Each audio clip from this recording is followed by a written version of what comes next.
Հիմա ինչքան էլ տեսքս տենց խնդալու են, որ Call of Duty-ի մեռնող պերսոնաժի եմ նման, խնդրում եմ մաքսիմալ լուրջ էլի վերաբերվես հարցից։ Դուք Ադրբեջանում համարվում եք terrorist ու ասում եք, որ նաև Ռուսաստանում կարծեմ։ Տես դե ինքը հարաբերական հասկացություն է terrorist ասելը, հա, տես որտեղից է սկսվել։ Դե մենք քաղաքացիական հրաձգան ենք, ունենք որոշակի մարքեթինգային քայլեր։ Արդեն հրավիրը եկել է մեր համար մի հատ տենց սինոն ռոլիկ նկարել, որտեղ դե զենք ենք օգտագործում դեպի թիրախները, հա։ Իհարկե կոնտեքստից կարելի է վերցնել ցանկացած հայկական վիդեո, որը տակը ձենդերն է, ասած, ինչ ուզես նկարագրես։ Երևի եղել է գեղեցիկ հրաձգարան ինչ որ կահավորած, մարդիկ մտածել են այն կողմերից, էլի, որ էսի ավելի շատ ոչ թե սեփական է, այլ ուրիշ նշանակության։ Ու տենց Telegram-ներով, YouTube-ներով իրանց մեզի Հավաքել է մարքեթինգը։ Հա, դե վատ PR-ը էլի PR-ը,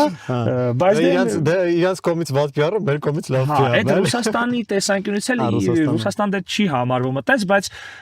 քանի որ կան ապշինաներ, սենց ասած, հա։ Ադրբեջանական։ Հա, դե մենք էլ Ռուսաստանում ունենք, չէ, իրական սաղ աշխարհով մեկ կան այդ այդպես ասած ապշինաները։ Մենք մի քիչ ավելի զգուշացած ենք, որովհետեւ որ քո դեմքերը ինչ որտեղ ցույց են տալի, ասում են դու վատ մարդ ես, բայց իրական դու վատ մարդ չես, ընդհանրապես